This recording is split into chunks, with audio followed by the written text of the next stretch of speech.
తులవారికి గనక చూసుకున్నట్లయితే ప్రత్యేకంగా ఈ 6వ స్థానంలో శుక్రుడు వెళ్ళి 6వ స్థానంలో ఉండడము మరియు సప్తమాధిపతి కుజుడు మిథున రాశిలో ఉండడం వల్ల మీ యొక్క తులారాశి వారికి ఇది కొంతవరకు కాంపిటీషన్లో సక్సెస్ అవ్వడము, వ్యాపారాల్లో అభివృద్ధి రావడము, కొంతమంది పార్ట్నర్స్ ద్వారా వ్యాపార అభివృద్ధి కలగడము అనేటువంటిది చూపిస్తుంది.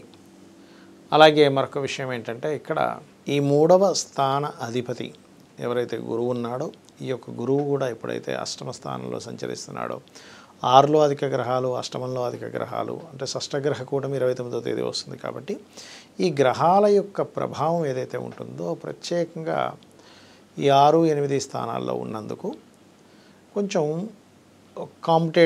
కాంపిటీషన్ విషయాల్లో గెలుపు, రుణాలు లభించడము ఇటువంటివి గోచరిస్తున్నాయి.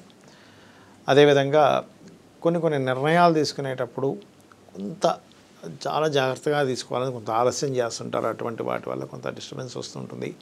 ఉద్యోగ అవకాశాలు వస్తాయి, కాకపోతే ఇన్వెస్ట్మెంట్స్ చేసేటువంటి విషయాల్లో కాస్త జాగ్రత్తగా ఉండండి. లాంగ్ జర్నీస్ వెళ్ళేటప్పుడు కాస్త వాహనం ఎక్కువ వేగంతో నడపకండి. ఇక మీరు చేయవలసిన దేవతారాధన కాలభైరవుడి యొక్క ఆరాధన లేదా కాళికాదేవి యొక్క అమ్మవారి ఆరాధన చేసుకోండి.